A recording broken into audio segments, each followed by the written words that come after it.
Bharatiya Janata party इस बार ठाकुर बिरादरी से काफ़ी परेशान है।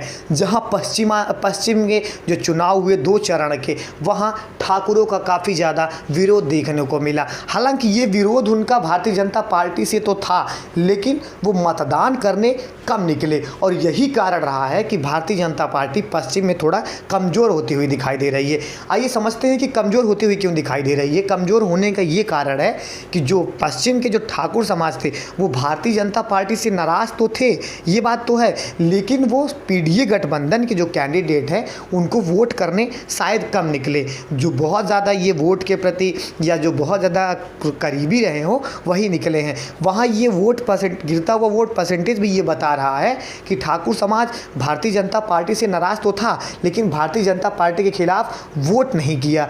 और यही कारण है कि भारतीय जनता पार्टी शायद पश्चिम में थोड़ा पीछे रह जाए, क्योंकि जो मुस्लिम समाज के लोग हैं और जो समाजवादी पार्टी के जो गठबंधन के कोर वोटर हैं उन्होंने तो बढ़ चढ़ कर वोट में हिस्सा लिया है, लेकिन भारतीय जनता पार्टी के ही वोटर थोड़ा नीरस दिखाई दे रहे हैं। और ये इसका मेन कारण रहा है ठाकुरों की नाराज़गी।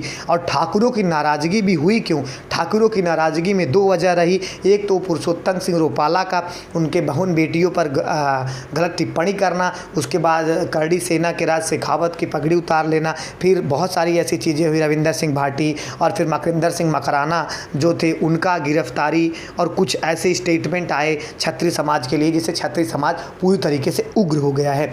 और यही पश्चिम के बीतते एक बार फिर से देखा जाए पूर्वांचल में भी लगभग वही स्थिति है, क्योंकि पूर्वांचल से एक क्षत्रिय नेता जो कि बाहुबली भी लगाता है, धनंजय सिंह को भारतीय जनता पार्टी जैसे ही जौनपुर से कृपा शंकर सिंह को अपना कैंडिडेट बनाती है वैसे ही उनकी गिरफ्तारी हो जाती है। और तमाम जो क्षत्रिय नेता हैं, तमाम जो क्षत्रिय बिरादरी के लोग हैं, वो ये कहते हुए नज़र आ रहे हैं कि भारतीय जनता पार्टी की चाल है धनंजय सिंह के गिरफ्तारी में। अभी ये मामला तुल पकड़ा था और शांत भी नहीं हुआ था कि क्षत्रिय समाज का एक बहुत बड़ा नेता बाहुबली वो भी है और उनकी बहुत बड़ी ख्याति है, कैसरगंज लोकसभा सीट से बृजभूषण शरण सिंह का लगभग उनका टिकट भारतीय जनता पार्टी ने काट दिया है। और यही वजह है कि अब पूर्वांचल में भी ठाकुरों की नाराज़गी भारतीय जनता पार्टी को नुकसान करती दिखाई दे रही है, क्योंकि बृजभूषण शरण सिंह ने कल तक तो अल्टीमेटम दिया था 29 अप्रैल तक अगर हमारे टिकट का ऐलान हो जाता है तब तो ठीक है, अगर 29 अप्रैल तक हमारे टिकट का ऐलान नहीं होता है तो हम बहुत बड़ा खेला करेंगे। तो बृजभूषण शरण सिंह आज बहुत बड़ा खेला भी कर सकते हैं। और जो पूर्वांचल में ठाकुर समाज है ये काफ़ी ज़्यादा, अब जो नाराज़गी पश्चिम में थी अब वही नाराज़गी पूर्वांचल में भी चलती चली आ रही है, क्योंकि 2 क्षत्रिय समाज के बड़े नेता जो हैं वो भारतीय जनता पार्टी ने उनको दरकिनार कर दिया। और तीसरी बात जो है ठाकुरों की नाराज़गी में ये भी एक बहुत बड़ी वजह है कि ठाकुरों को इस बार अनदेखा किया जा रहा है। जो ठाकुर का पक्ष वाली पार्टी मानी जाती थी भारतीय जनता पार्टी, वो टैग हटाने के लिए अब बीजेपी इस टैग को हटाने के लिए ठाकुरों को ही अपना निशाना बना रही है। और जो तमाम जो और पार्टियां के वोट लेने के चक्कर में जो अपना ठाकुर बिरादरी का कोर वोटर है उसको खोती जा रही है। अगर पूर्वांचल में भी ठाकुर बिरादरी के लोग नहीं सड़कों अगर वोट करने के लिए निकलते हैं तो ये इनके लिए माइनस पॉइंट होता हुआ दिखाई देगा।